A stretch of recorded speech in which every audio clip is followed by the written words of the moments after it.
العاشرة مساء بتوقيت أسمر المحلي. نشرة الأخبار نقدمها لكم من تلفزيون دولة إريتريا، نستهلها بالعناوين.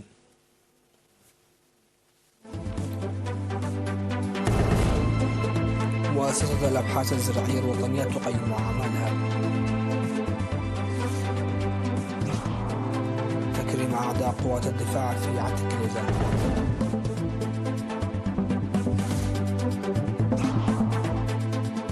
مكتب السجل العقاري يبدأ حفظ المستندات التي يزيد عمرها عن قرن من الزمان رقميا. كيم يتوعد بإبادة كوريا الجنوبية في حال قررت مهاجمة بلاده. إيطاليا تدعو لتشكيل جيش أوروبي موحد.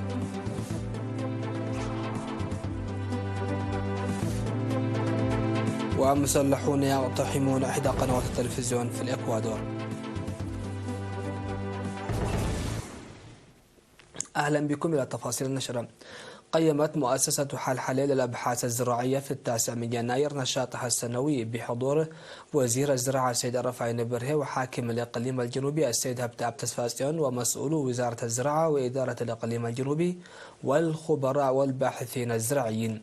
وأوضح مدير المؤسسة السيد سقاي برهاني في التقرير الذي قدمه أن المشاريع المنفذة تشمل تنمية أصناف مختارة من بذور القمح لأغراض الخبز والمعكرونة وتهجين بذور الذرة الشامية عالية الإنتاجية وتطوير الأعلاف الخضراء وتهجين أبقار الألبان والتعرف على سلالات الماشية الجيدة وتنمية مختلف أنواع البقوليات والذرة الرفيعة والبذور الزيتية.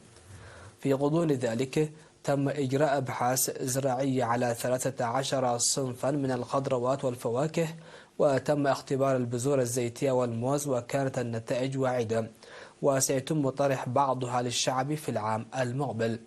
بالإضافة إلى ذلك تم تنفيذ أنشطة ناجحة في مجال البحوث المتعلقة بالمغذيات والمغذيات النوعية للأطفال الرضع والمحافظة على المعايير الدولية، فضلا عن البحوث المتعلقة بالتربة والسماد والمياه وأنواع الأشجار والأنشطة الواعدة للبنية التحتية لحفظ التربة والمياه.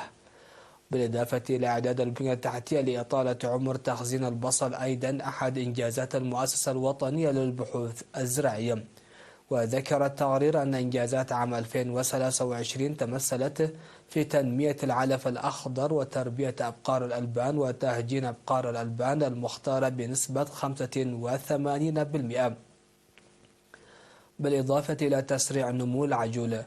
وأجرى المشاركون مناقشات حول إمكانية إعادة تفعيل مزارع الكروم وأساليب أبحاث تقنيات الحفاظ على التربة والمياه التي سيتم إجراؤها في كل موقع، وجمع الموارد الوراثية كما ونوعا، وإجراء المزيد من الأبحاث لمكافحة الأعشاب الضارة، وكذلك إجراء بحوث لإيجاد حلول فورية لظاهرة الآفات والأمراض التي تصيب بذور الكتان الزيتية، وإجراء بحوث منتظمة حول منتجات الألبان وزيادة قيمة الحليب.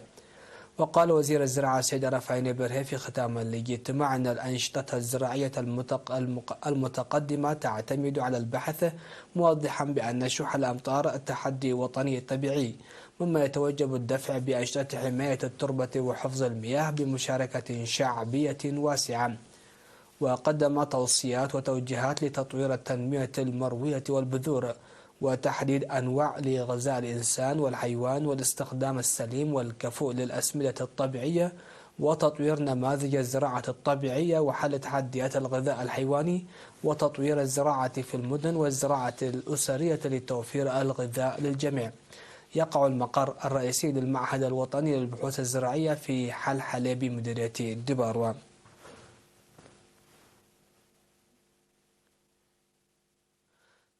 نظم حفل تكريم في 9 يناير لأعضاء الفرقة العسكرية 63 في قوات الدفاع الذين يشاركون في بناء في ضاحية دك أمحرة في مديرية عتكريزان.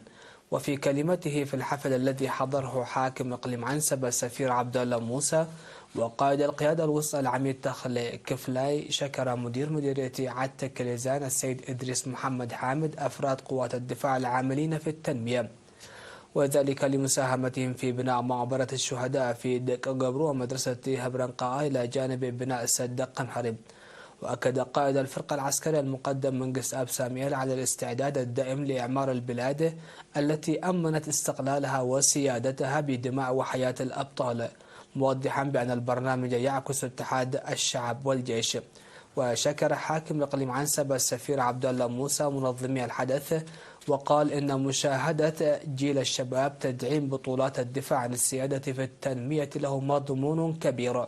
شهد الحفل فعاليات فنية أحيتها فرقة زارا الفنية التابعة للفرقة العسكرية 63 تبلغ سعة سد كمحر، الذي شارف على الانتهاء 40,000 متر مكعب من المياه، ومن المتوقع أن يساهم بشكل كبير في التنمية الزراعية في المنطقة.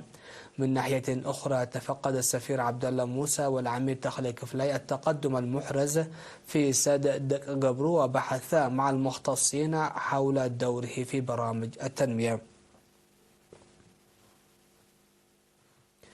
بدأ مكتب السجل العقاري التابع لوزارة الأراضي والمياه والبيئة في رقمنة الوثائق التي يعود تاريخها إلى أكثر من قرن من الزمان. وقال المدير العام للإدارة السيد هبت ميكائيل ولد قرقيس لوكالة الأنباء الإرترية إرينا أن الوثائق يصل عمرها إلى 135 عاما، وأشار إلى أن المكتب يقوم من خلال فروعه في الأقاليم بتسجيل الأصول الثابتة من خلال التأكد من دقة المستندات وفق ما تقتضيه القوانين واللوائح. وأوضح أن المهمة الرئيسية للمكتب هي تسجيل الأراضي والأموال غير المنقولة المبنية على الأراضي وما يتصل بها من حقوق والتزامات، وكذلك الرهون العقارية والجزاءات والإبطال. وأشار إلى أنه تم تسجيل إجمالي 2004 أصول ثابتة في عام 2023، 91% منها في إقليمي الجنوب والأوسط. تشمل فوائد التسجيل المساحي توفير الاعتراف القانوني والملكية والاستخدام، وضمان أمن الملكية ونقل الملكية بسلاسة، والحد من النزاعات على الأراضي والفساد، وضمان الإدارة السليمة للأراضي والموارد، وتوفير المعلومات الإحصائية لتوجيه التخطيط الإداري، وتوفير الفرص للحصول على القروض من التمويل. وإلى جانب ذلك تم التدريب لتقوية القدرات المهنية للموظفين على أهمية التسجيل المساحي وتطويره، ومهام كاتب عمومي وإدارة الأراضي ونظام المعلومات المساحية وتحويل الوثائق المكتوبة إلى بيانات رقمية. تم إنشاء مكتب السجل العقاري بموجب إعلان تسجيل الأراضي والممتلكات غير المنقولة رقم 95 لعام 1997.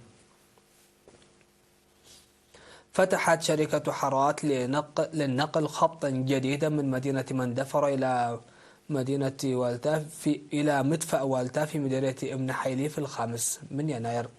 وذكر مسؤول الشركة في الإقليم الجنوبي السيد محمد علي شوم أن الخط الجديد سيحل إشكالية المواصلات في المنطقة، داعيا السكان العمل لاستدامته. من جانبه أشار مسؤول النقل البري في الإقليم الجنوبي السيد محاري حبتي إلى أهمية خدمات المواصلات، وحث القرى على إصلاح المناطق التي تعيق سيرورة الحركة المرورية. وأوضحت مديرية ابن حيلي بالإنابة السيدة ترحس فقاد أن الخدمة ستساهم في تطوير المنطقة، داعية لبناء محطة مواصلات تقع مدفأ والتا في مديرية ابن حيلي، وتبعد مسافة 38 كيلومترا جنوب شرق مندفرة. مشاهدينا، فاصل قصير من ثم نعود لنوافيكم بالأنباء على الصعيد العالمي.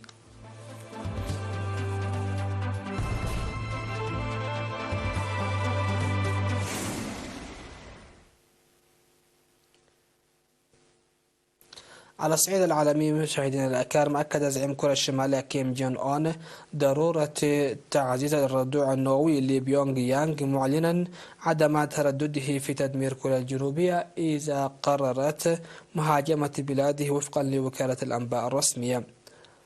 وفي خلال زيارته مصانع أسلحة كبيرة، أفاد كيم بأن سول تعتبر العدو الرئيسي لبيونغ يانغ، وشدد على أن الأولوية الرئيسية لبلاده هي تعزيز القدرات العسكرية للدفاع عن النفس وردع الحرب النووية قبل أي أمور أخرى بحسب الوكالة. ووصف كيم العلاقات المتدهورة بين الكوريتين بأنها مرحلة جديدة من التغيير وأنها واقع لا مفر منه. ونقلت الوكالة عن كيم أن كوريا الشمالية لن تشعل أي تصعيد بشكل أحادي، ولكنها في الوقت ذاته لا تسعى لتجنب الحرب. وتشهد العلاقات بين الكوريتين تدهورا منذ التزام كيم بتعزيز وضع بلاده كقوة نووية واستئناف بيونغ يانغ تجاربها الصاروخية البالستية المتطورة العابرة للقارات. دعا وزير الخارجية الإيطالي أنطونيو تاياني الاتحاد الأوروبي لتشكيل جيش أوروبي موحد توكل له مهام الحفاظ على السلام ومنع النزاعات في أوروبا. وقال تاياني في حديث لوسائل الإعلام أن الأولوية بالنسبة لحزب فورزا إيطاليا الذي يقوده تاياني هي التعاون الأوروبي الأوثق في مجال الدفاع. وشدد على أن تشكيل الجيش يجب أن يجعل الاتحاد الأوروبي جاهزا للحفاظ على السلام والمتابعة والردع، وكذلك توحيد الجهود بشكل سريع وواضح وإنفاق الأموال بشكل أفضل ومعا. وأعلن رئيس القيادة المشتركة للشؤون اللوجستية لحلف الناتو ألكسندر زولفرانك في حديث لوسائل الإعلام عن رغبته في إنشاء الشنغن العسكري، مما سيسمح لقوات بلدان الحلف التنقل بحرية في حين تواجه قوات الناتو في الوقت الراهن عقبات في شكل التشريعات الوطنية بشأن نقل الأفراد والذخيرة. اقتحم رجال مقنعون إحدى قنوات التلفزيون العامة في الإكوادور ملوحين بالأسلحة والمتفجرات خلال بث مباشر، في حين قتل 10 أشخاص على الأقل في الحرب ضد العصابات في البلاد. ودخل المسلحون محطة تصوير شبكة تلفزيونية تي سي في مدينة كواياكيل خلال برنامج أخباري كان يعرض على الهواء مباشرة في آلاف المنازل عبر البلاد، وصرخوا بأن لديهم قنابل.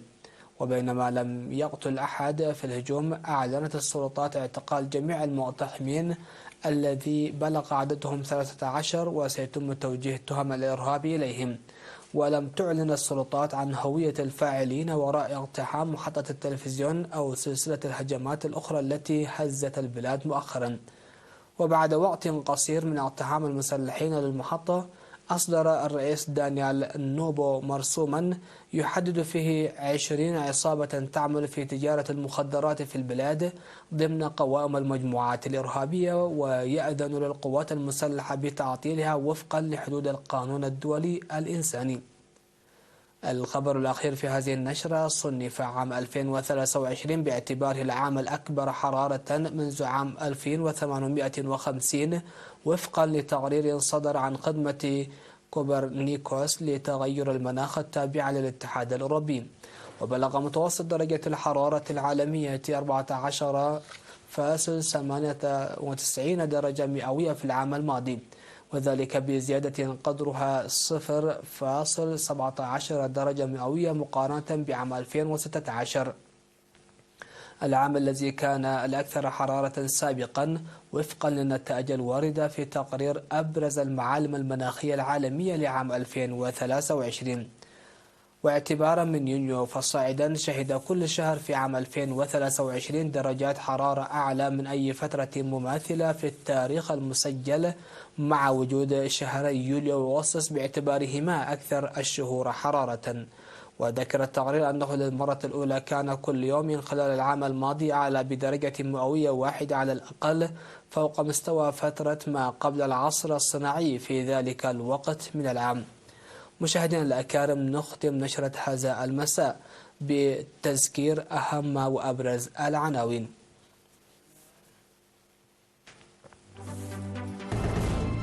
مؤسسة الأبحاث الزراعية الوطنية تقيم أعمالها. تكريم أعضاء قوات الدفاع في عتكليزان.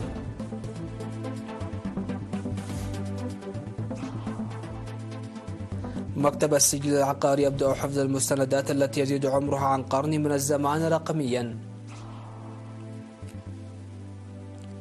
كيم يتوعد بإبادة كوريا الجنوبية في حال قررت مهاجمة بلاده. إيطاليا تدعو لتشكيل جيش أوروبي موحد.